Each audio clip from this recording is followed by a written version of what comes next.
시청자 여러분 안녕하십니까? 월요일 아침 뉴스퍼레이드 이상목입니다. 윤석열 대통령과 이재명 민주당 대표의 영수회담을 앞두고 대통령실과 민주당이 오늘 실무 조율에 나설 예정입니다.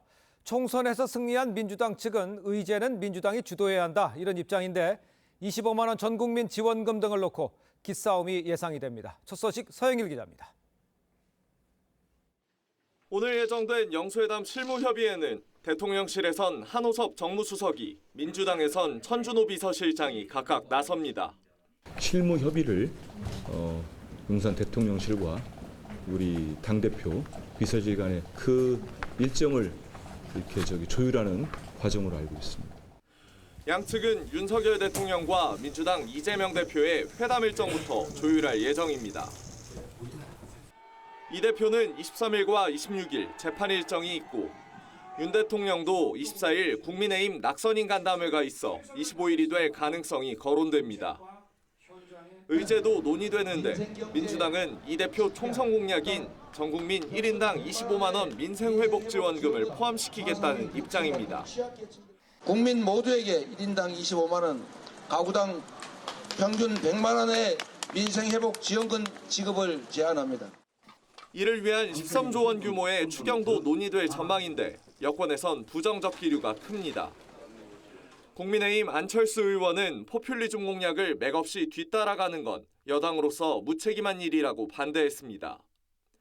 하지만 민주당 지도부 관계자는 의제 주도권은 총선에서 승리한 민주당에 있다고 말했습니다.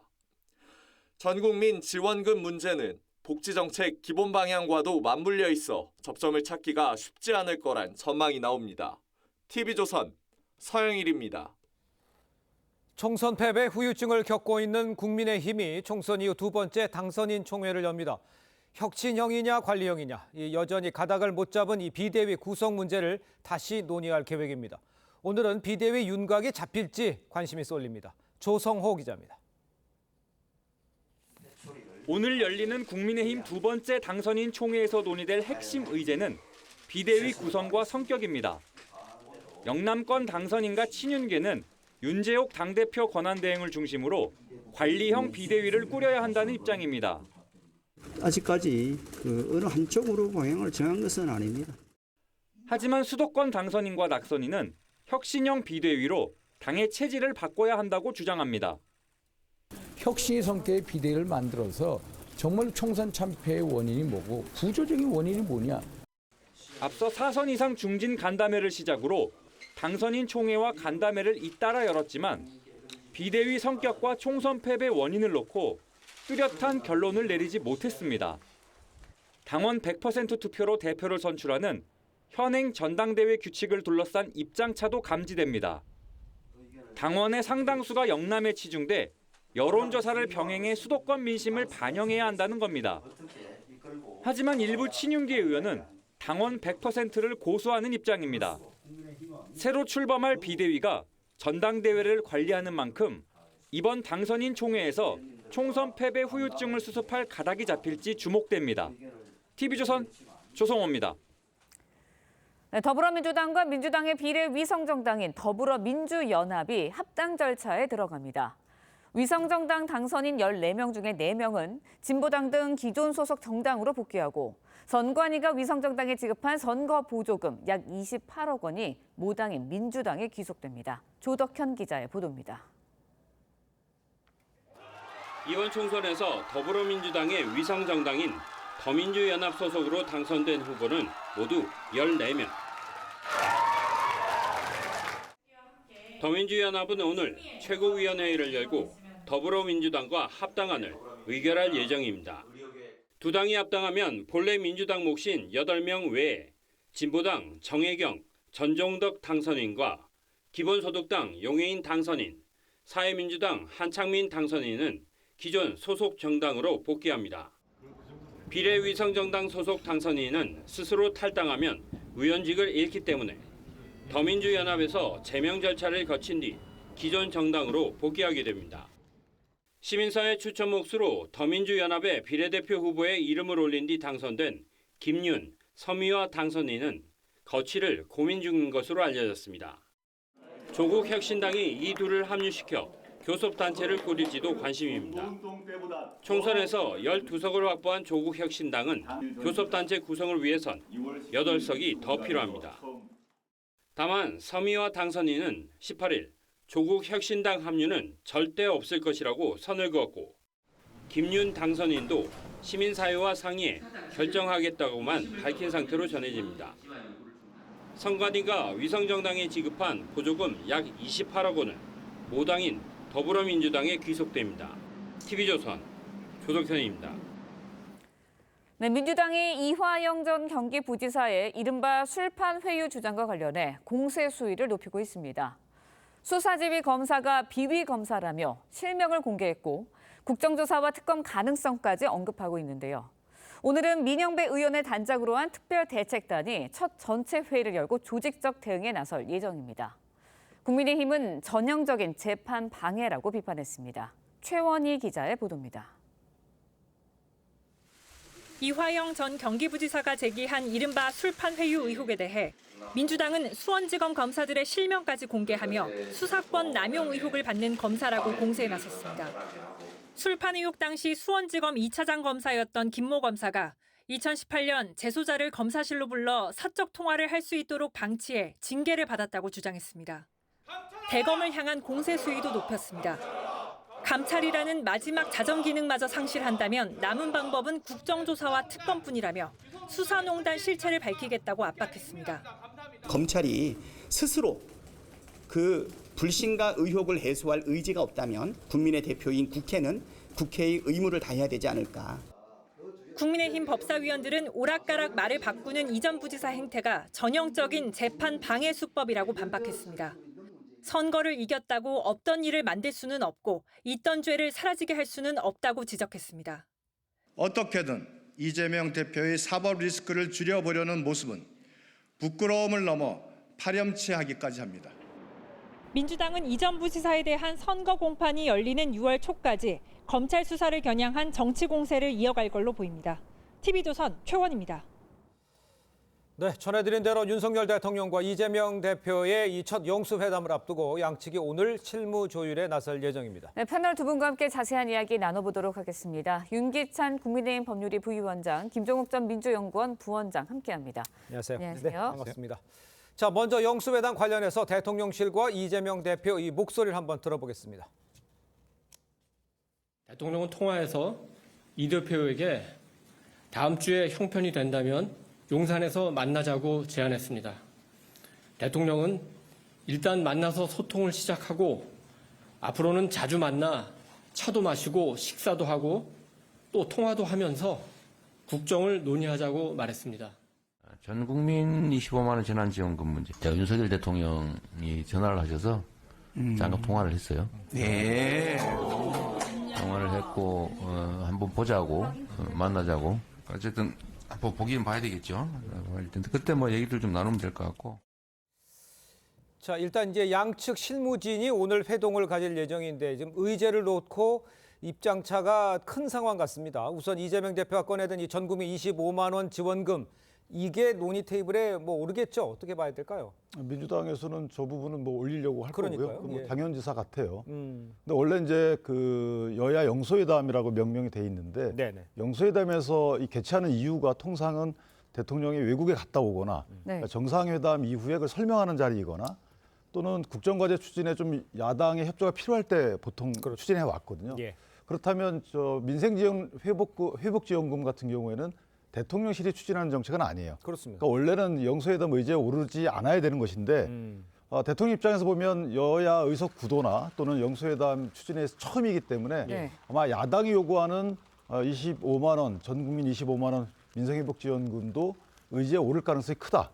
저 부분 합의할 가능성이 커요. 그렇지 않으면 이재명 대표 입장에서 보면 사실은 영수회담을 할 특별한 이유가 없거든요. 예. 그렇기 때문에 의제에 포함이 되는 것이고 나머지 이제 각종 특검 법안들이 의제에 포함되느냐 여부인데 네네. 이것은 민주당에서 특검 법안의 주된 그 당사자가 대통령 등이거든요. 그렇습니다. 그러니까 차상백 특검도 사실상 대통령을 겨냥한 법이기 때문에 예. 민주당이 특검 법안을 영수회담 의제로 올리자고 제안하기는 쉽지 않을 것 같아요.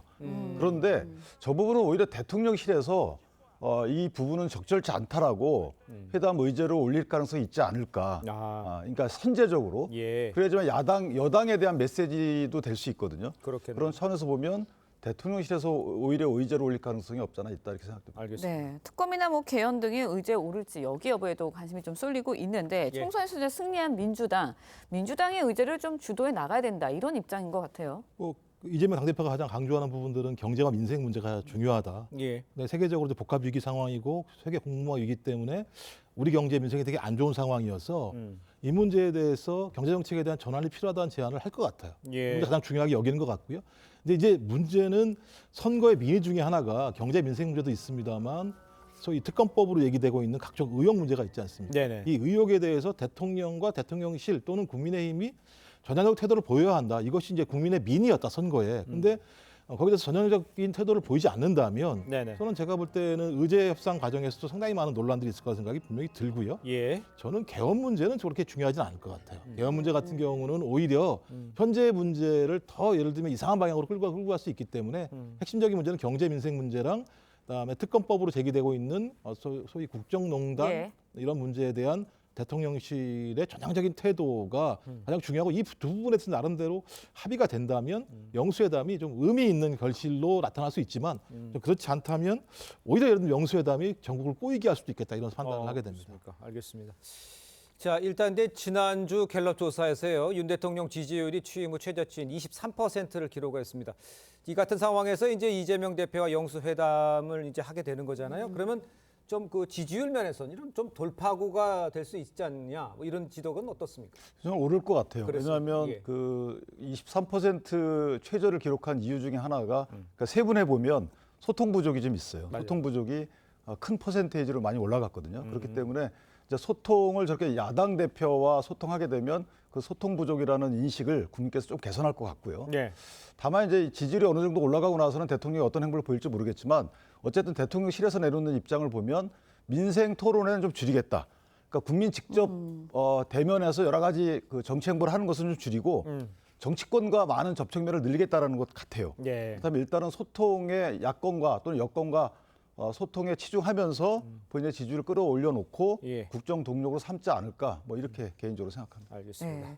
후임 총리와 비서실장 인선을 놓고도 이야기를 나눠보도록 하겠습니다. 윤 대통령 장고의 고심을 이어가는 모습인데 영수회담 이후에 발표가 될 것이다라는 전망도 나오고 있습니다. 어떻게 예상을 하시나요? 일단 기본적으로 대통령실이 좀 순서가 꼬인 측면은 있는 것 같아요. 그러니까 오히려 선거 패배 이후에 즉각적으로 야당 당대표와 전화 통화를 통해서 국정 운영의 방향에 대해서 좀 민의를 수용하겠다는 모습을 보였어야 되는데 예. 그런 모습이 보이지 않으면서 인선 문제로 바로 가다 보니까 인선 문제가 꼬이기 시작하고 대책이 나오지 않으니까 불신이 더 높아지는 측면이 분명히 있다라는 거 하나고요. 예. 일단 총리 인선은 쉽지는 않을 것 같아요. 왜냐하면 국회 인준 표결이 필요하기 때문에 야당의 그러니까요. 협조가 필요한 상황입니다. 예. 그래서 저는 영수회담이 지나고 난 다음에 총리 문제를 거론하는 것이 좀 타당하다는 생각이 들고 네네. 대신 뭐 비서실장이나 대통령 의중이 분명히 필요한 건데 적어도 이 비서실장 임명도 마찬가지입니다만 야당이 나름대로 이해할 수 있을 만한 인물이 아니라고 한다면 예. 영수회담에 더 영향을 미칠 수 있다는 생각이 들어서 저는 오히려 이런 문제에 대해서 포괄적으로 영수회담에 대한 성과를 바탕으로 인적 쇄신을 하시는 게 훨씬 더 제가 볼 때는 순서상 맞지 않는가 이런 생각이 듭니다. 영수회담에서 그런 관련된 그 국회 얘기에 대해서 얘기도 나올 수 있는 상황 아닙니까? 제가 볼 때는 방향성에 대해서 얘기할 수 그러니까요. 있겠죠. 근데 만약에 또 만약에 야권 인사라고 얘기한다면 충분한 협의가 필요하겠죠. 그 부분은요. 네. 예, 알겠습니다. 자, 이런 가운데요. 윤석열 대통령이 한동훈 전 비대위원장과 비대위원들을 오찬에 촉대를 했습니다만 한 전 위원장 건강상의 이유로 거절했다 이런 소식 전해졌습니다. 비대위 활동 당시 한 전 위원장 목소리 듣고 이야기를 이어가겠습니다. 혹시라도 국민의힘에서 이 나라의 운명을 좌우할 이런 중대한 총선에서 우리 당이 져도 그만이다라고 생각하는 사람이 있다면 그건 국민을 배신하는 겁니다. 역사의 죄인이 되는 겁니다. 그러니 우리 모두 한 명 한 명 최선을 다해서 사력을 다해서 뛰어야 한다고 생각합니다. 저부터 그러겠습니다. 자, 대통령실이요. 지난 금요일이었습니다. 네. 19일에 오늘 비대위와의 오찬을 제안을 했었는데 한동훈 전 비대위원장 거절한 것을 놓고 지금 다양한 추측이 나오고 있습니다. 먼저 윤기찬 변호사께서는 어떻게 보십니까? 거절입니까? 좀 최종적 거절은 아니라고 보고요. 그렇습니까? 물론 이제 마음속은 모르겠지만 불편함이 있을 수는 있겠죠. 홍준표 대표의 설전 문제로. 그러나 어쨌든 22일 날짜를 특정해서 이날 점심 먹자라고 얘기했던 것이고 한동훈 전 비대위원장 1인에 대해서만 얘기한 게 아니고 비대위 전체에 대해서 얘기한 거거든요. 예.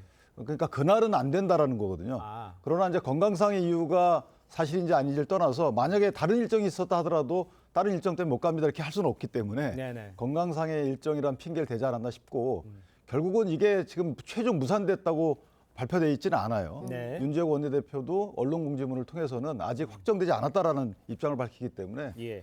그날은 아니지만 어쨌든 언젠가 조만간 비대위원 전체 한동훈 위원장이 포함된 대통령과의 오찬 또는 만찬이 있지 않을까라고 기대를 해보고요. 예. 저 부분 한동훈 전 위원장이 만약에 저걸 최종 거절할 특별한 이유는 없다고 보여집니다. 오히려 그렇게 되면 한동훈 전 비대위원장이 너무 일찍 대통령과 각을 세우는 꼴이 되기 때문에 본인의 정치적 입지가 오히려 줄어들 것 같아서 예. 저는 저걸 특별히 거절할 만한 적극적인 사유는 없다 이렇게 생각합니다. 그러면 네. 금요일 날 있으면 토일 월 3일이나 기간이 있었잖아요. 그런데도 3일 이에 있는 것에 대해서 건강상의 이유라고는 했습니다. 어떤 특별한 의미는 있다 이렇게 해석을 하십니까? 밖에서 보셨어요? 그러니까 좀 이례적이죠. 네. 적어도 이제 대통령이 만남을 제안한 것인데 네네. 그 제안에 대해서 건강상의 사유로 거절했다라고 얘기하는 건 많은 분들이 봤을 때 건강상의 사유라기보다는 정치적인 여러 가지 예를 들면 이해관계를 고려한 판단이라고밖에 볼 수 없는 측면들이 분명히 있고요. 네. 대통령실이 저는 이것도 수순이 문제가 있다는 생각이 드는데 적어도 대통령과 소위 홍준표 대구시장이 만났으면 그러니까 무슨 뭐 예를 들면 선거를 같이 했던 분도 아닌데 현역 대구시장이라는 단체장, 광역단체장과 만난 부분들과 관련해서 예. 좀 다양한 지금 예를 들면 추측들이 나올 수 있는 측면들이 분명히 있고 이런 시그널은 한동훈 전 비대위원장 입장에서 봤을 때는 상당히 좀 불만스러운 측면이 있을 수 있다는 생각이 들어요. 그래서 이 문제와 관련해서 좀 차기 권력의 문제나 또 대통령과 한동훈 전 비대위원장의 관계 문제 여러 가지 복합적으로 고려했을 때 예. 좀 시간을 가지고 이 부분과 관련해서 조정한 이후에 만나는 것이 타당하다라고 판단했다는 생각이 들긴 합니다만 좀 모양새는 좋지 않죠. 이런 형태의 네. 모양새가. 알겠습니다. 이제 잠깐 언급을 해주셨는데 최근 들어 홍준표 시장 연일 한동훈 전 위원장 향해서 총선 참패 책임 물으면서 공세해 왔죠. 여기에 대해서 한 전 위원장 이제 침묵을 깨고 SNS로 입장을 밝혔습니다. 어떻게 보셨어요? 배신이라는 단어 때문에 아마 침묵을 깬 것 같은데요. 그러니까 홍준표 시장 입장에서 보면 한동훈 전 비대위원장은 스스로 책임을 인정했단 말이에요. 네네네. 그런데도 계속 책임 있다고 얘기를 하는 것이고 심지어는 이제 대통령에 대한 배신 행위 했다라는 취지의 또 글을 올렸단 말이죠. 이것이 한동훈 전 비대위원장을 자극하지 않았나 싶은 생각은 있는데 네네. 다만 이제 저게 한동훈 전 비대위원장이 반응을 할 것은 아니다. 그건 적절치 않다라고 보는 것이. 그렇습니까? 그러니까 홍준표 시장의 저런 여러 가지 언행들은 네네. 특정한 목적이 있다고 일반 국민이 인식할 것 같아요. 예. 그러니까 경쟁자로서 경쟁력을 낮추기 위해서 저런 행위를 하는 것이 아닌가라고 인식을 하고 있는데 거기에 만약 한동훈 전 비대위원장이 나는 국민에 대한 모든 초점을 맞추고 있기 때문에 대통령에 대한 여러 가지 그 갈등은 배신이 아니다. 그러니까 갈등을 인정한 꼴이 되잖아요. 저는 그것은 너무 빠르다. 왜냐하면 대통령의 지지율이라는 게 사실은 언제든지 올라갈 가능성이 있는 거기 때문에 네. 지금 대통령에게 각을 세우는 것이 3년 남은 입장에서 보면 본인의 정치적 입지 측면에서 보면 유리하지 않다. 그래서 저는 그냥 가만히 계시는 게 오히려 낫지 않을까라는 생각을 합니다. 그러니까 한동훈 위원장이 전 위원장이 가만히 있어야 된다 이런 지적은 해주셨습니다만 글쎄요 홍준표 시장이 이제 더 이상 안 할게 이러다가 또 이제 얘기를 한 거잖아요. 네. 그러니까 이제 잘못을 잡으려는 노력 배신이 아니라 용기다 이렇게 이야기를 한 것 같은데 홍 시장을 겨냥해서 하는 발언, 그러니까 맞받아치는 발언, 요 상황은 어떻게 밖에서 볼 때는 어떻습니까? 야, 이게 확대 해석하기는 애매합니다만 뉘앙스가 좀 애매한 측면은 분명히 있어요. 어떤 뉘앙스? 이 두 가지가 뭐냐면 예. 국민에게 약속한 말은 지킬 것이다. 근데 이제 국민에게 약속한 게 뭐냐? 그러니까 제가 유학 공부할 때는 아니다. 공공성에서 봉사할 때다라고 얘기를 네. 했었는데 이게 이제 국민한테 약속한 거거든요. 그렇습니다. 그러면 국민의힘이든 대통령이든 한동훈 비대위원장에게 당분간 쉬어라라는 얘기가 있다고 얘기할지 모르겠습니다만 예. 나는 국민에게 약속한 측면이 분명히 있다. 이런 측면에서는 정치를 재개할 수 있다라고 하는 뉘앙스가 하나 있는 것 같고요. 또 하나는 용기인데요. 그러니까 내부의 문제를 바로잡으려고 노력한 거다. 근데 이제 이 문제가 아시겠습니다만 대통령과 한동훈 전 비대위원장 간의 갈등이 두 번 있었지 않습니까? 명품백 논란과 관련해서 한 번이었고 또 한 번은 이종섭 전 국방부 장관 문제와 관련돼서 두 번 정도의 논란이 있었는데 이런 부분들에 대해서 본인은 내부의 문제를 바로잡으려는 노력이었다, 용기였다라고 얘기했기 때문에 이런 측면에서는 또 어찌 보면 대통령과 좀 각을 세우는 측면도 분명히 있는 측면이 있어서 이 부분을 제가 확대 해석할 수 없다라고 말씀드렸습니다만 두 가지, 하나는 대통령과는 좀 다른 관계를 설정할 수 있다, 그리고 당분간 오래 쉬는 게 아니라 정치 일선에 빠른 시일 내에 복귀할 수 있다라고 하는 좀 이런 뉘앙스를 좀 풍기는 측면이 있지 않나 이런 생각이 듭니다. 네. 근데 사실 대통령과 각을 세웠다, 그러니까 그 당시 갈등이 있었다라고 단정하기 어려운 것이, 갈등이 이게 증폭되거나 표현되려 그러면 한동훈 전 비대위원장의 제안에 대해서 대통령이 거부했어야 되거든요. 네네. 근데 사실 황상무 경질론에 대해서 이제 얘기를 하니까 대통령이 경질 또 시켰어요. 그다음에 이종섭 장관에 대해서 여러 가지 얘기가 있으니까 귀국시켜서 결국 사퇴했잖아요. 결국은 들어줬어. 물론 때가 약간 늦었지만 그런 입장이기 때문에 한동훈 전 비대위원장이 얘기했듯이 저도 신뢰관계가 아직 있다라는 측면에서 보면 그 당시에 갈등이 있었다라고 인정하기 좀 어렵다. 이렇게 보면. 반반하시길래 네. 자, 이런 상황에서 이제 김 전 위원장이 한동훈 전 비대위원장에게 돌을 던지려는 안 된다 이거 했습니다. 이처럼 이 총선 참패 책임을 놓고 갑론을박이 벌어지고 있는 상황, 이것도 궁금하고요. 그다음에 그러면 한동훈 비대위원장이 이제 전당대회에는 나올 상황인지 이거는 어떻게 보십니까, 지금 상황? 원래는 한동훈 전 비대위원장 입장에서는 이번 전당대회에 안 나올 결심을 했겠죠. 안 나와야 되는 게 맞는 것 같고요. 그런데 홍준표 그 시장께서 자꾸 저렇게 얘기를 하기 때문에 저 참전했다는 부분은 나올 가능성도 없잖아, 있다라고 보는 거죠. 여러 가지 측면에서 보면 내가 안 나오게 되면 정책 공간이 닫히겠다라고 생각할 수도 있는 것이고, 김영우 전 의원의 저런 말씀은 사실은 당권 주자들이 본인의 당권 행보를 위해서, 세규합을 위해서 그 책임 소재를 누군가에 떠넘기는 듯한 이런 발언 등 그건 이해할 수 있어요. 당권 주자이기 때문에. 근데 나머지 국민의힘 구성원이나 주자분들은 사실은 누구 책임이다라고 책임 운운할 건 아닙니다. 공개적으로. 저것은 백서를 작성하거나 당내에서 의견 수렴할 때 그때 될 의견이지, 저렇게 공개적으로 하게 되면 오히려 당의 수습이 좀 더 지체된다라고 생각합니다. 알겠습니다. 자, 다음 소식도 짚어보겠습니다. 이화영 전 경기부지사의 술판 회유 주장을 놓고 여야의 설전 계속되고 있죠. 여야 입장 먼저 듣도록 하겠습니다. 수사 조작 비리 의혹에 대해 말뿐인 변명만 늘어놓는 검찰의 대응을 더는 자시하지 않겠습니다. 검찰 스스로 진실을 밝힐 의지가 없고 또 감찰이라는 마지막 자정 기능까지 상실한다면 그 다음은 국정조사와 특검 추진일 것입니다. 이화영을 무죄받고 그를 통해서 이재명 대표가 사법 리스크를 덜겠다는 괴벨스식 선전선동의 대표적인 예입니다. 검찰이 지금 소중한 시간을 이화영 술자리가 없다는 증명에 낭비하고 있습니다. 자, 일단 민주당은 수원지검 검사들의 실명까지 지금 공개를 하면서 비위 검사라고 목소리를 높이고 있는 상황이고요. 여당에서는 전형적인 이 재판 방해다, 이런 비판 목소리 나오고 있습니다. 어떻게 봐야 할까요? 일단 뭐 양측의 입장이 서로 예를 들면 엇갈리는 측면이 분명히 있기 때문에 시간을 두고 확인을 해야겠습니다만, 2022년 9월 달에 이화영 전 부시장이 구속이 됩니다. 부지사죠. 그다음에 2023년 6월 달에 갑자기 입장이 바뀌기 시작을 하고, 그다음에 7월 달에 다시 이제 번복이 되는 과정들이 있는데 이 과정에서 검찰과 김성태 전 회장 등이 회유와 압박이 있었다라고 하는 얘기들이 이미 이때 나왔던 내용들입니다.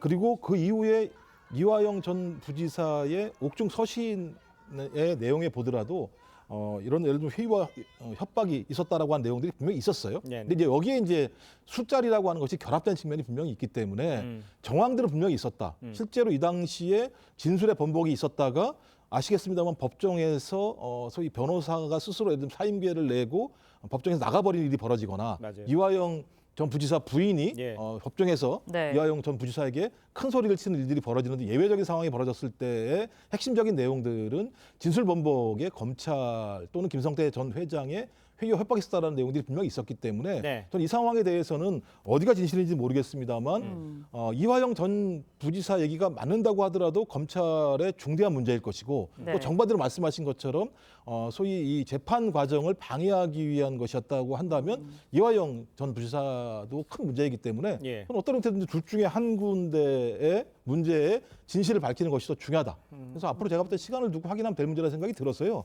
저는 검찰도 마찬가지입니다만 반대 입장만 제기할 것 것이 아니라 소위 변호인 측에서 요구하고 있는 자료들을 갖다 공개를 해서 공개한 내용을 가지고 사실관계를 확인하면 된다고 생각을 합니다. 네, 근데 좀 함께 뭐 술을 마셨다는 김성태 전 쌍방울 회장도 의혹이 모두 사실이 아니다라는 입장을 밝혔거든요. 그렇다 보니까 이 문제 검찰과 관련자들 모두가 아니라고 하는데 이 전 부지사 측에서는 어쨌든 계속해서 주장을 하고 있고 민주당에서 계속해서 공세를 가하고 있습니다. 어떻게 풀어야 한다고 보시나요? 저건 특정 목적이 있고 그 목적에 부합한 행위를 위한 그 밑그림 그리는 거죠. 안 그러면 이화영 그 전 부지사 혼자만 저렇게 얘기하고 있고 그 혼자만 주장하는 그 내용 자체도 앞뒤가 계속 갈리잖아요.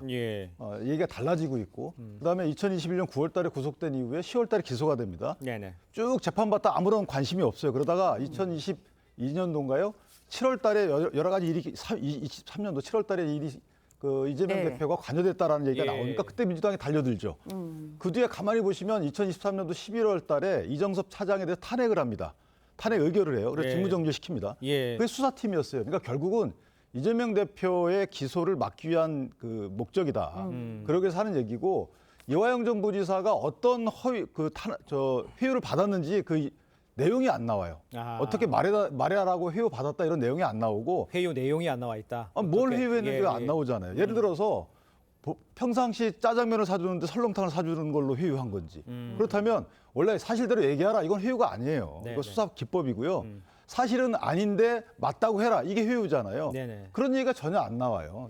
그러니까 이화영 대표가 어떤 진술을 했는데 그것을 야 그렇게 하면 안 되니까 내가 이렇게 봐줄 테니까 달리 진술해.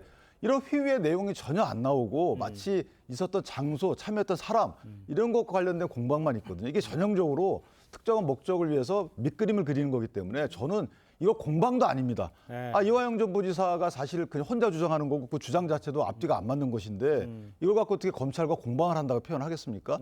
저는 이것은 공방이 아니고 이화영 부지사와 민주당의 일방적인 이재명 대표의 기소를 막기 위한 주장에 불과하고 그 목적 달성을 위해서 이제 분명히 검사 탄핵 얘기도 나옵니다.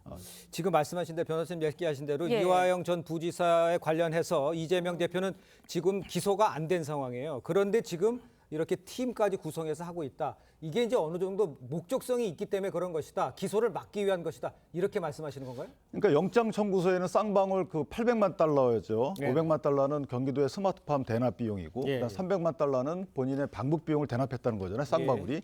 이것 관련 영장 청구서에 들어가 있다가 아직 기소가 안 돼 있단 말이죠. 그렇습니다. 그러니까 이거 기소가 되면 이거 엄청난 죄입니다. 제3자 뇌물. 그러니까 이걸 막기 위해서 이정섭 전 차장에 대해서 탄핵을 했단 말이에요.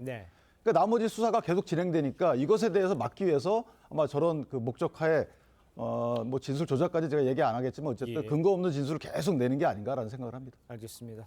짧게 어떻게 반박하실지. 일단 말씀하신 것처럼 수원지검 얘기가 다 맞는 건 또 아니에요. 예를 들면 변호사가 확인했다고 얘기하는데 제기되고 있는 그 변호사가 그 당시에 이미 사임계를 낸 상황이었어요. 그렇기 때문에 이 수사에 관여하지 않았다는 거 하나하고 또 하나는 지금 현재 변호인단 같은 경우 계속 예를 들면 어떤 회유를 했느냐에 대한 정황 증거를 얘기하는데 매우 구체성을 가지고 있다는 측면 하나하고 또 하나는 수원지검에 계속 바뀐 이 차장 같은 경우 이 수사를 담당했던 지휘 체계인데요.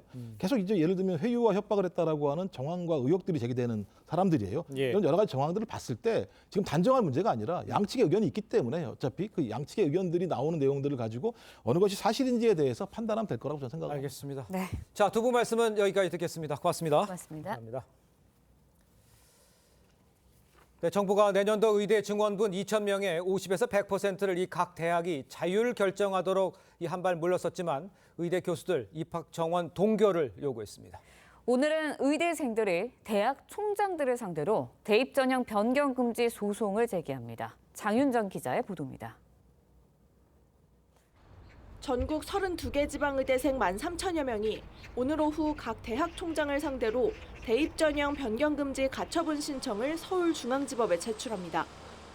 의대 증원 2,000명은 과학적 근거가 없고 학생들은 학습권을 침해받을 정도의 낮은 교육을 받게 될 우려가 있다며 입시 요강에 의대 증원분을 반영하지 말란 겁니다.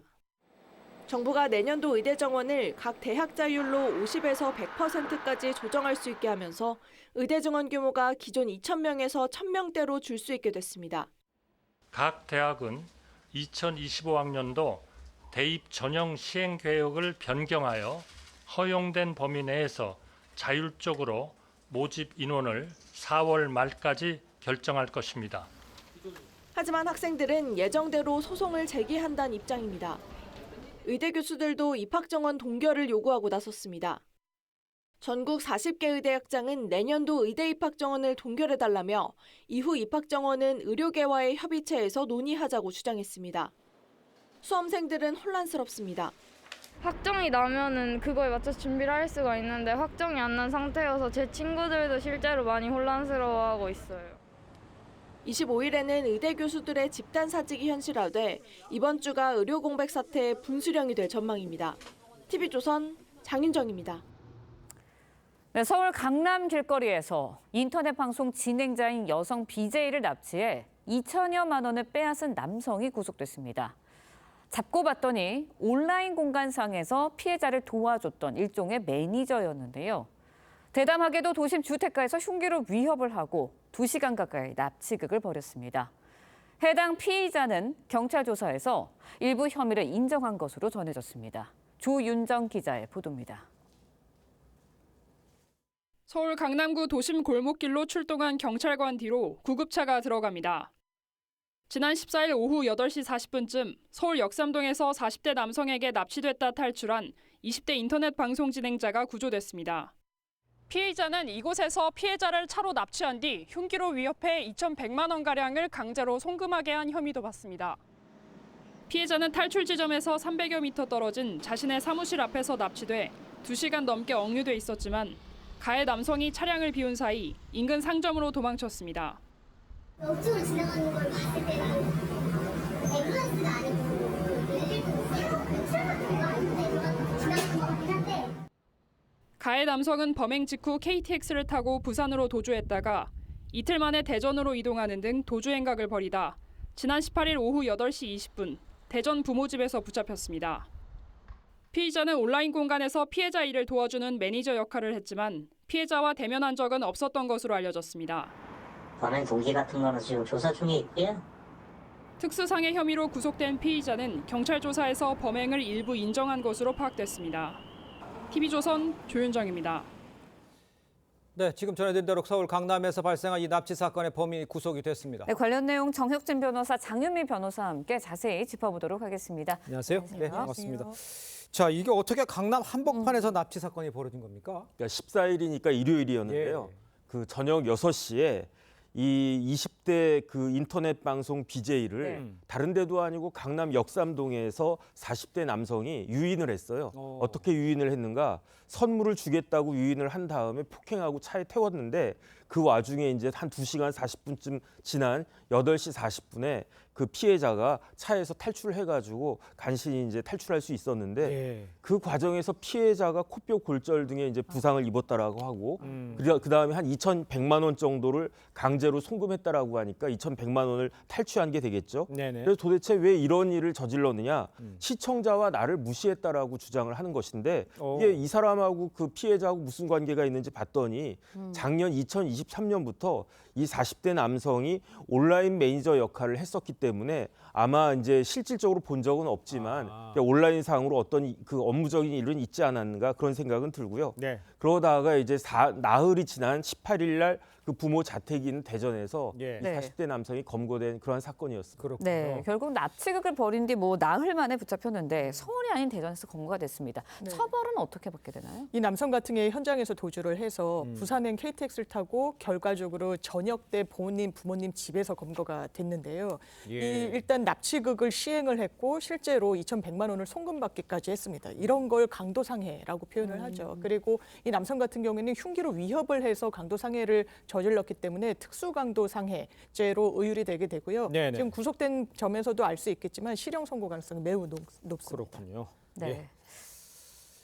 자, 다음 이야기도 좀 해보도록 하겠습니다. 프로야구에서 우심 은폐 논란을 일으킨 이민호 심판위원에게 역대 최고 징계인 계약 해지가 내려졌습니다. 문제가 됐던 당시 상황 영상으로 보고 이야기를 이어가겠습니다. 우리가 빠지는 비밀이 그밖에 없는 거예요. 음성은 볼이야. 알았죠? 지직거리고 볼 같았다. 같았다가 아니라 볼이라고 나왔다고 이렇게 하시라고 우리가 안 깨질라는 거야. 일단 이민호 전 심판 계약 해지 징계가 내려진 이후에 사과했습니다. 하지만 은폐는 아니었다라는 입장이에요. 그렇습니다. 왜냐하면 이게 인사위원회가 열렸고 본인의 소명 기회를 갖게 된 것만으로도 본인은 어쨌든 감사하게 생각한다. 다만 징계가 내려진 이유에 관련해서는 조작 은폐가 사유가 아니라 공정성 훼손이 바로 그 근거였다라고 하면서 본인이 오심을 하거나 뭐 조작을 하거나 은폐하려는 의도는 전혀 없었다고 다시 한번 재차 해명을 했고요. 다만 이민호 전 심판은 팬들에게 실망을 드려서 매우 사과드린다라고 이야기를 했고 본인이 심판으로 활동을 하는 동안 어떠한 은폐 이런 의혹에 시달릴 그런 부분에서는 좀 자유롭고 싶었고 항상 공정하게 경기를 심판한다는 자부심으로 임했다는 취지로 또 해명을 하기도 했습니다. 자, 그런데 이제 오심 은폐가 있었는지 여부에서 밝혀진 내용이 좀 있습니까? 글쎄요, 특별히 밝혀진 건 없고요. 이민호 심판팀장은 계약 해지를 당했으니까 어떻게 보면 실질적으로 해고당한 것이 아닌가, 최고의 중징계라고 볼 수 있고요. 그다음에 이제 문승호 심판, 추평호 심판에 대해서는 3개월 무급 정직이니까 마찬가지로 이제 강한 중징계가 내려진 거는 사실인데 그런데 오심 은폐한 것인지 여부에 대해서는 특별히 KBO가 밝히지 않고 있습니다. 조금 전에 영상에서 봤듯이 이 심판이 문 심판한테 음성은 분명히 볼로 인식했다고 해라. 우리가 빠져나갈 그거밖에 없다. 이런 식으로 말을 흐리는 것이 분명히 TV 중계에서 보여졌는데 여기에 대해서 해명이 없기 때문에 그러니까 조금 이제 문제가 있는 것 같습니다. 알겠습니다. 자, 다음 이야기도 짧게 좀 짚어보겠습니다. 민주당 안민석 의원이요. 이른바 국정농단의 핵심 인물이죠. 최서원 씨의 명예를 훼손한 혐의로 내일 법정에 서게 될 것 같습니다. 구체적으로 어떤 혐의를 받고 있는지 정 변호사님께서 좀 정리를 해주시죠. 그러니까 안민석 의원이 2016년, 2017년 이런 각종 그 매체에 나와가지고 최순실 씨의 독일 은닉 재산이 수조 원이다, 심지어 300조 이하까지 했었고, 그 다음에 이제 자금 세탁에 이용된 회사가 독일의 페이퍼 컴퍼니가 있었는데 그게 수백 개였다. 이것까지만 해도 말이 되나 이런 생각이 드는데 안민석 의원이자 아직까지는 독일 검찰로부터 이런 걸 확인했다 이런 이야기를 갖다가 하고 심지어 무기 계약도 몰아주고 스위스 비밀 계좌에 최순실 씨 관련된 돈도 있다 이런 식의 이야기들을 많이 했기 때문에 여기에 대해서 이제 최순실 씨가 형사 고발을 했는데 그런데 작년 좀 뒤늦게 그 시간이 늦었지만 2023년 11월에 수원지검에서 기소를 했고요. 혐의는 정보통신망법상의 허위 사실에 의한 명예훼손죄이다. 이렇게 그 기소를 갖다가 했는데 이제 비로소 재판이 진행이 되기 시작하는 겁니다. 그렇군요. 유무죄 판단을 위해서 법원에서는 어떤 점을 중점적으로 들여다보게 되나요? 이 부분이 허위 사실을 적시했다라는 이제 혐의를 받고 있는 거기 때문에 본인이 이제 독일의 은닉 재산이 수조 원대에 달한다는 거, 이 부분을 독일 검찰로부터까지 확인했다라는 사실이 허위인지 여부가 쟁점이 될 수밖에 없습니다. 그렇다면 안민석 의원에게 어떻게 이런 발언을 하게 됐는지 그 경위, 그 출처가 어디인지에 대한 공방이 오갈 것으로 보이고요. 또 하나는 공익성 여부, 그러니까 어떤 다른 의도가 있는 것인지 아니면 그 당시에 국정농단과 관련한 수사에 연장선상에서 본인이 의혹 제기를 한 것인지 여부도 쟁점이 될 것 같습니다. 알겠습니다. 두 분 말씀 여기까지 듣겠습니다. 고맙습니다. 감사합니다. 네, 북한의 이 정찰 총국 산하 해킹 조직이 최근 국내 외교안보 전문가들에게 정부 기관을 사칭한 이 피싱 메일을 대거 발송해서 정보 탈취를 시도한 것으로 전해졌습니다. 네, 정부의 보안 메일 형식을 그대로 사용해 피해를 당한 사실조차 모르는 경우도 많았다고 하는데요. 한국에서는 쓰지 않는 북한식 표현 때문에 덜미가 잡혔습니다. 이태형 기자의 보도입니다. 국내 주요 안보 연구기관에 근무 중인 A씨는 이달 초 주중 한국 대사관 직원이 보낸 메일 한 통을 받았습니다. 정부의 보안 메일 형식을 갖춘 메일로 정책 간담회 참석을 요청하는 내용이었지만 사실 북한 해커의 피싱 메일이었습니다. 수신자가 링크를 누르게 되면 좀비 PC가 돼 정보 탈취를 할 수 있는 이른바 스피어 피싱 방식으로 최근 국내 전문가들을 대상으로 무차별 살포되고 있습니다. A씨는 메일 속 인차라는 생소한 표현에 의심을 품고 국내 한 보안업체로 연락했습니다. 북한 용어 사전에 인차라는 단어를 검색해보니 이내이 북한어라는 검색 결과가 나옵니다. 보안업체 측은 메일의 배우로 북한 정찰총국 산하의 해킹그룹 김숙희를 지목했습니다. 정교한 맞춤형 악성 코드를 만들었지만 평소 언어 습관을 숨기지는 못한 겁니다. 이번 공격도 대화를 하는 과정에서 이게 단어가 노출이 된 거거든요. 평소에 쓰고 있는 단어들이기 때문에 또 자기도 모르게 실수를 하는 건데. 이 밖에도 바이러스를 비루스, 오류를 오유, 삭제를 파괴라고 하는 등의 북한식 언어 표기가 다수 발견됐습니다. 국정원은 북한이 AI를 통해 이 같은 오류를 줄이는 등 해킹이 정교해지고 있다며 주의를 당부했습니다. TV조선 이태형입니다. 네, 우리나라와 프랑스가 30조 원 규모의 체코 원전 사업을 두고 치열한 수주전을 벌이고 있습니다. 30조 원을 들여서요, 원전 4기, 4기를 짓는 체코 두코바니, 테멜린 원전 사업, 당초 8조 원 규모였습니다. 하지만 추가 원전 필요성이 제기되면서 초대형 사업이 된 겁니다. 함께 수주전에 뛰어들었던 미국이 요건을 갖춘 입찰서를 내지 못하면서 한국수력 원자력과 프랑스 전력공사 EDF 2파전으로 압축이 됐습니다. 프랑스는 전체 전력의 70%를 원전으로 생산할 정도로 기술력을 인정받고 있고요. 해외 수주 실적 등에서도 우리보다 앞서고 있습니다. 하지만 한수원은 프랑스의 절반 수준인 원전 건설 단가와 공사 기간 준수 등을 경쟁력으로 내세우고 있습니다. 체코 정부 6월에 사업자를 활성화할 계획인데요. 우리나라가 지난 2009년 아랍에미리트 바라카 원전 이후 15년 만에 두 번째로 해외 원전 수출 신화를 쓰게 될지 관심이 쏠리고 있습니다. 먼저 전문가 분석 들어보고 패널과 함께 자세한 이야기 나눠보도록 하겠습니다. 지금 이제 프랑스하고 우리나라하고 2파전이 됐는데요. 원전 수주를 위해서는 기술적 요소, 두 번째는 자금 조달도 일부 요구를 해요. 세 번째는 외교력도 또 중요해요. 원전 이 수출 시장 같은 거는 일종의 월드컵 게임 비슷해가지고 정상 외교도 활발하거든요. 그래서 이런 3박자가 잘 갖춰줘야지만이 게임을 이길 수가 있다고 봅니다. 우리나라 입장에서는 그 기술적 요건, 가격과 성능 이런 입장에서는 프랑스에 비해서 상당히 우수하다고 볼 수 있는데요. 프랑스 입장에서는 자국의 앞마당으로 보는데 앞마당 시장을 갖다가 놓칠 수는 없다. 그런 각오가 있을 거로 봅니다. 네, 들으신 것처럼 30조 원 규모의 체코 원전 수주전 결과 이르면 6월에 판가름이 날 전망입니다. 관련 내용 방현철 조선일보 기자와 함께 자세히 짚어보도록 하겠습니다. 안녕하세요. 예, 안녕하세요. 네, 30조 원대 정말 어마어마합니다. 우리나라와 프랑스 이제 2파전으로 경합 중인데 원전 수준에 있어서 프랑스와 우리나라의 전력 비교 어떻게 되고 있나요? 일단 우리나라는 가장 강점이 가성비라고 할 수 있겠는데요. 가성비 그러면 가격 대비 성능이잖아요. 성능을 보면 일단 우리나라가 우리 기술로 만든 원전을 우리나라에서 제대로 잘 운영하기 때문에 논란의 여지가 없는 것 같고요.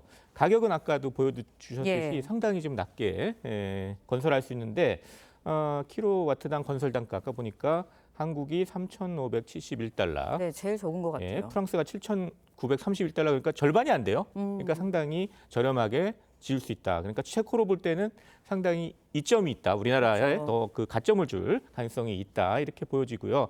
그 한수원도 좀 얘기를 하는 게 공기를 잘 맞추고 낮은 가격으로 합리적인 가격으로 들어가겠다 이렇게 얘기를 하고 있습니다. 네, 일단은 뭐 정리를 해보면 가성비가 좋다 이 말씀인 것 같은데 우리가 체코 원전 수주에 성공을 한다면 유럽에 진출하는데 조금 더 한 발짝 더 다가갈 수 있는 거 아닙니까? 예, 아무래도 그렇겠지요. 그 재작년 이제 러시아 우크라이나 전쟁 이후에 이제 유럽에서 상당히 고민이 들었잖아요. 그렇죠. 보니까 이제 이 우리한테 총을 겨눌 수 있는 나라에서 에너지를 갖다 쓰는 게 과연 맞는 일이냐 그러면서 되게 다양하게 이제 에너지원을 찾고 있는데 그러다 보니까 이제 원전도 그 대안의 하나로 지금 고민을 하고 있는 것 같습니다. 물론 이제 독일은 이제 원전 탈원전을 했다 이렇게 얘기했죠. 근데 프랑스는 일단 자체 기술 갖고 원전을 계속 만들고 있고요. 또 체코, 폴란드, 터키, 영국, 네덜란드 이런 데서 새롭게 원전을 좀 만들겠다 이러고 있습니다. 그렇기 때문에 체코 원전을 우리가 수출하게 되면 다른 나라 원전에도 좀 들어갈 수 있는 그런 가능성이 상당히 커진다. 이렇게 볼 수 있습니다. 네, 뭐 6월에 발표가 난다고 하니까 좀 지켜봐야 할 것 같고요. 이번에는 물가 관련 소식도 이야기 나눠보도록 하겠습니다. 물가 요즘에 너무 오르는데요. 무려 이제 지난 2월에 국내 식료품 및 음료 물가 상승률이 7%에 육박합니다. OECD 35개 나라 중에서 3위를 기록했어요. 왜 이렇게 오르고 있는 건가요? 일단 OECD 국가들, 유럽 국가들이 많은데요. 이 국가들의 이제 식료품 가격, 이거는 이제 아까도 얘기한 러시아 우크라이나 전쟁 이후에 상당히 많이 올랐습니다. 그러다 이제 좀 안정되는 이쪽 방향으로 가고 있는데 우리나라는 지금 들어서 갑자기 또 이 먹거리 가격들이 쪽 급상승세를 보이고 있어요. 그러다 보니까 이제 우리나라가 이제 OECD 평균보다 먹거리 가격 상승세가 높아지는 이런 일이 벌어지고 있는 것입니다. 우리나라 물가 상승률 보니까 1월 달에 2.8% 정도, 2%대까지 떨어졌다가 최근에 이제 식료품 가격이 오르니까 3%대로 올랐습니다. 2월에 3.1%, 3월에 3.1% 이렇게 3%대로 오르고 있습니다. 네, 문제는 이제 휘발유, 경유 판매가도 상승 중입니다. 휘발유가 한때 1,700원 넘기기도 했어요. 계속해서 이렇게 오르게 될까요? 어떻게 예상하세요? 일단 이 두 가지 요인이 있는데요. 일단 중동 위기로 인해서 이제 국제 유가 자체가 좀 불안한 거. 현재 보니까 한 $80 중반 이상으로 지금 국제 유가가 오르고 있습니다. 이제 이게 중동 위기가 더 심해지면 $100, $200까지 갈 수 있다는 이런 전망이 나오고 있습니다. 또 하나 이제 환율이 또 오르고 있어요. 달러 대비 원화 환율이 오르는데 우리나라 이제 국제 유가가 오르면 거기다 플러스 환율이 올라서 또 그 국내 원화로 따진 그 유가가 오르는 이런 현상들이 벌어지게 됩니다. 네, 결국은 물가 상승의 압력의 요인이 될 것 같은데 정부의 대책은 또 있나요? 일단 지금 발표해 놓은 게 유류세를 원래는 4월 말까지 이제 인하하는 거를 하기로 했다가 6월 말 두 달을 더 연장을 했습니다. 유류세 인하 조치를요. 유류세가 어느 정도 되냐면 휘발유 같은 경우에 리터당 한 205원 정도 돼요. 이제 요거를 이제 낮춰가지고 그러니까 요만큼을 낮춰가지고 이제 덜 받는 거죠. 그렇죠. 지금 유류세 인하 조치는. 근데 1,700원 때 되면 이게 한 12% 정도 됩니다. 그러니까 유류세 인하를 더 이상 안 하면 12% 상승하는 거예요. 근데 요걸 인하 조치를 하니까 12% 정도 낮게 지금 좀 유지를 할 수 있다. 이렇게 볼 수 있습니다. 네, 알겠습니다. 계속해서 좀 다음 소식도 짚어볼 텐데요. 지난해 이제 고용 기간이 1년 이상인 상용 근로자 임금이 2.8% 올랐는데요. 그동안 물가는 3.6% 올랐습니다. 그러니까 결국은 임금이, 그러니까 월급이 물가 상승률에 비해서는 더 낮게 올랐기 때문에 결국은 마이너스가 된 거예요. 네. 이 현상 어떻게 된 건가요? 이걸 실질 임금이라고 좀 얘기를 하는데요. 물가 상승을 제외한 진정한 임금, 이걸 이제 실질 임금이라고 얘기하는데 작년에 이제 전체적으로 봤을 때 플러스 마이너스 해보니까 마이너스 1.1%에서 마이너스가 났습니다. 근데 재작년에도 마이너스가 났어요. 그러니까 2년 연속으로 지금 실질 임금이 떨어지고 있는 겁니다. 왜냐하면 지금 고물가 시대가 됐잖아요. 고물가 시대인데 임금 상승률이 그걸 못 따라가고 있어가지고 그런 일이 벌어지는데 또 이 내용을 보니까 도대체 어디서 또 많이 줄었나, 우리 그 임금이 많이 줄었나 보니까 성과급이 많이 줄었습니다. 성과급이 많이 준 거는 기업 실적이 안 좋아가지고 성과급을 많이 못 주기 때문입니다. 그래서 실제 보니까 코스피 상장사들 보면 작년 대비 영업이익이 24%나 줄었고요. 코스닥 상장사도 35% 줄고 그래서 실적이 안 좋아서 또 성과급도 못 받고 이러다 보니까 이런 현상들이 벌어지고 있습니다. 네, 지금까지 조선일보 방영철 기자와 함께 경제 상황 짚어봤습니다. 오늘 말씀 고맙습니다. 예, 감사합니다. 이스라엘이 가자지구 남부 라파의 공습을 재개하면서 긴장이 고조되고 있습니다. 네타냐후 이스라엘 총리는 하마스가 인질 석방을 거절했다면서 이른 시일 내 공격하겠다고 밝혔는데요. 라파에는 피난민이 100만 명 이상 몰려 있어 대규모 인명 피해가 우려되고 있습니다. 서영애 기자의 보도입니다. 식료품을 든 라파 주민들이 황급히 대피합니다. 잠시 뒤 굉음과 함께 건물에 폭탄이 떨어지고 시커먼 연기가 피어오릅니다. 파괴된 건물에서 구조 작업이 시작되고 잔해 속 숨진 아기가 발견됩니다.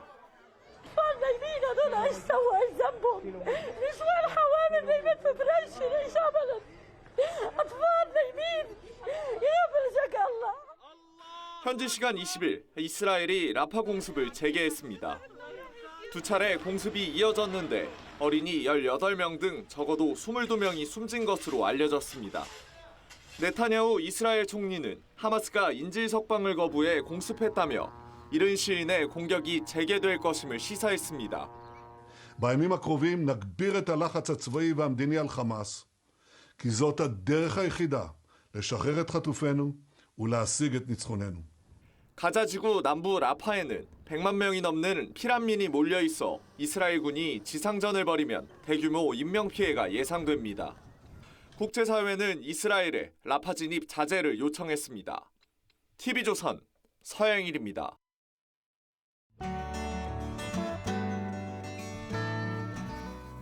네, 렌즈에 담긴 그 순간 그 의미를 짚어보는 시간이죠. 사진 기자가 선택한 아침의 한 장입니다. 오늘은 조선일보 사진부 오종찬 기자와 함께합니다. 안녕하세요. 오늘 아침에 본 사진 어떤 건가요? 네, 가수 김장훈 씨가 중증 장애인을 위한 콘서트에서 특유의 발차기 퍼포먼스를 하고 있는 장면입니다. 지난 토요일 4월 20일은 장애인의 날이었습니다. 장애인이 주인공이었던 특별한 콘서트가 열려서 직접 찾아가 봤습니다. 서울 강남구 코엑스에서 열린 이 콘서트 이름은 누워서 보는 콘서트입니다. 이날은 중증 장애인과 보호자들이 관객석의 주인공이었는데요. 장애 문화예술인 홍보대사로 활동하는 가수 김장훈이 작년에 이어 두 번째로 연 콘서트였습니다. 김장훈은 시각장애인 피아니스트 이기현과 함께 감동적인 무대를 연출하기도 했습니다. 네, 사진을 보니 정말 아름다운 콘서트였는데요. 장애인의 날에 데뷔한 청각장애인 K-팝 아이돌들도 있었다고요? 그렇습니다. 국내 최초로 청각장애인들로 구성된 3인조 보이그룹 빅오션을 만나봤습니다. 청각장애인들을 안고 2년 동안 연습생으로 훈련하는 과정은 쉽지 않았습니다. 박자를 진동으로 맞춰주는 스마트워치와 빛으로 표시해주는 모니터의 도움을 받기도 했는데요. 멤버들은 빅오션이라는 이름처럼 장애와 비장애의 경계와 편견을 뛰어넘는 큰 바다가 되고 싶다고 말했습니다. 네, 그들의 바람처럼 그 꿈을 마음껏 펼치기를 진심으로 응원하겠습니다. 지금까지 아침의 한 장이었습니다. 오늘도 전국이 대체로 흐린 가운데 영남 동해안과 제주는 오전까지, 호남 지방은 오후까지 비가 내리겠습니다. 앞으로 남부 지방에 5mm 안팎, 제주는 1mm 안팎이 예상되고요. 일부 내륙에서는 빗방울이 떨어질 수 있겠습니다. 오늘 영남 해안가로는 바람이 강하게 불겠고 강원 산지, 호남 서해안에는 짙은 안개가 끼겠습니다. 오늘 한낮 기온 어제보다 1도에서 5도 정도 높겠습니다. 서울이 25도, 대전 23도, 대구 19도 예상됩니다. 내일 새벽부터 제주를 시작으로 비가 내리겠고 수요일에는 전국에 비가 내리겠습니다. 아직 겨울옷 정리 안 하신 분들 계신가요? 겨울옷 보관할 때 세탁소 비닐에 쌓인 채로 보관하면 세제와 습기의 영향으로 옷이 망가질 수 있습니다. 그리고 패딩은 부피 때문에 압축팩에 보관하시는 분들 많으실 텐데요. 패딩을 압축을 하면 모양과 충전재를 망가뜨려 다시 빵빵하게 솜이 살아나지 않을 수 있기에 권장하지 않습니다. 또 옷걸이에 장시간 걸어두면 충전재가 아래로 쏠릴 수 있어서 제습제와 함께 상자나 서랍에 보관하시면 변형을 최소화할 수 있습니다. 날씨와 생활정보 이나일이었습니다. 네, 이상으로 월요일 뉴스 퍼레이드 마칩니다. 네, 저희는 내일 아침 7시 30분에 다시 찾아뵙겠습니다. 시청해주신 여러분 고맙습니다.